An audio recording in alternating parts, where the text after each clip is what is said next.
So today it is time to talk about one of Paris Corner's newest releases. This one is called the show Magnifique. And I was a little bit confused because I've had this now, I think I got it back in mid-May, but I just saw them come out with their launch party in Chicago. So I don't know. I don't know if it's just now being released or I don't know. But anyways, we're going to be talking about it today. What exactly is it inspired by, if anything? And let's get into it. So this is a fragrance that I believe they're saying is an original creation or like a twist or an inspired by, but it's not a one-to-one dupe of any particular one fragrance. And I do think that is true. This, if you like fragrances like Love Don't Be Shy by Kilian or Oriana from Parfums de Marly, it's in that family of smells. You get the orange blossom, you get the marshmallow, but I think the twist or the different direction that this perfume decides to go in is it's a lot fruitier. It's a lot fruitier, muskier, and I guess a bit creamier than the other fragrances that I mentioned. Love Don't Be Shy, I feel like it really, really focuses on the orange blossom and the marshmallow. Oriana, I think, feels like a more grown-up version of Love Don't Be Shy, where it's less sweet and more like elegant lady powderiness that feels like a fragrance that you could wear to a board meeting and still smell beautiful, but just a bit more elevated, again, a bit more grown up than the original Love Don't Be Shy. And this one, I guess I would say, because of the extra fruitiness, feels a bit more of that like playful type of energy from a scent, not as mature as Oriana, and definitely fruitier than both of them, in my opinion. When I first got it and I first sprayed it, I wasn't impressed because I thought that it was trying to dupe Love Don't Be Shy. And I was like, this is not a good Love Don't Be Shy dupe. And then when compared to Oriana, I thought this is still too fruity to be a one-to-one of Oriana.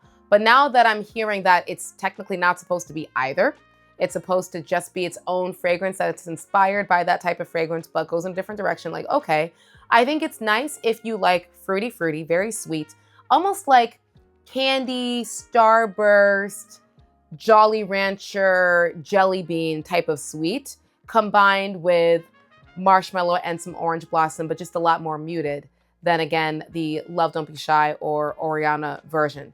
When I first sprayed it, I thought there might be something a bit pungent in there, like the fruit. You know, sometimes you smell very sweet fruit or sweet candy smells in perfume.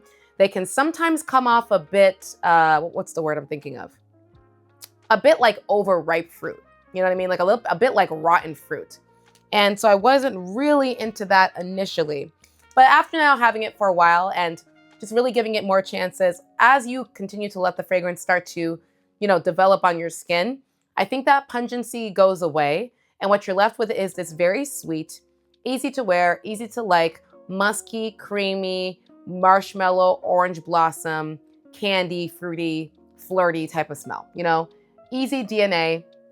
I think anyone who likes those other fragrances that I mentioned, I could see this being one that you would like as well. Again, it's just a fruitier version. Do I think it would be redundant to add this to your collection if you already have maybe On Some Gold inspired by Oriana or Fakama for Love Don't Be Shy or the original fragrances? I don't think so. I don't think it would be redundant because it's not a one-to-one.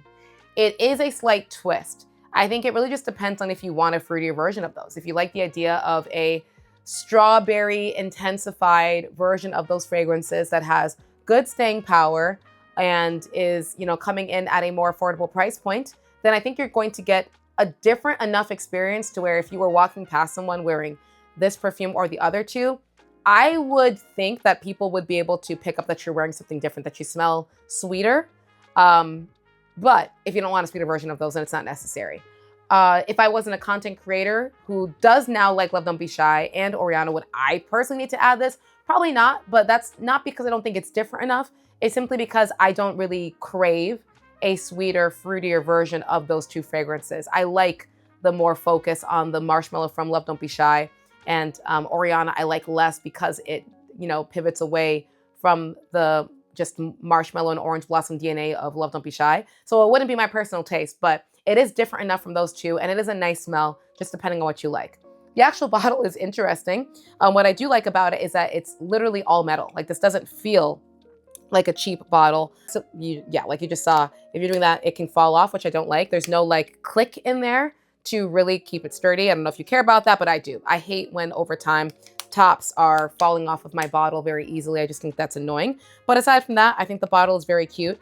When I initially saw it, I thought, oh, maybe this is going to be like a different type of Cirque du Soleil take on the DNA than Dulzura, the original one. But no, it is for sure its own technical creation, but for sure inspired by those styles of perfume. And again, good longevity. I get at least 7.5 hours of wear with this one. Projection is also strong. Sometimes you can, depending on how you feel about orange blossom with marshmallow with fruit, sometimes it can give off this slight like household cleaner vibe. That was what I thought. And I don't think that's just because it's like a bad dupe. That was what I thought when I first smelled Love Don't Be Shy for the first time. When it was getting hyped up and everyone was saying it was what was Rihanna's fragrance. And I was like, oh, gotta see what Rihanna smells like. The first thing I thought was this smells like some type of household cleaner. It has taken me years to finally now get to the point where I actually like Love Don't Be Shy. I wasn't a fan of that initially. So if you've never smelled that DNA and this is your first time smelling this one, you might get a household cleaner type of scent profile, just something to be aware of. I feel like Love Don't Be Shy or Oriana DNA is mass appealing and can be a safe line buy, but at the same time, it can be very polarizing, where the people who love it absolutely love it, and the people who don't like it don't, and the people who don't like it don't like it. I used to really, really hate that scent until I feel like you start smelling it on other people, and I don't know, it just one of those DNAs that just took me a while. But overall, I would say that this is a nice release and definitely suitable for warm weather. One that I would recommend checking out if you fit the criteria of all of those things that I mentioned. So let me know if this is one that you think you're gonna be adding to your list or your want list. How do you feel about the original Love Don't Be Shy and Oriana? What are some of your favorite dupes or inspired by versions of those styles of DNA? And I will see you guys back tomorrow for our next episode.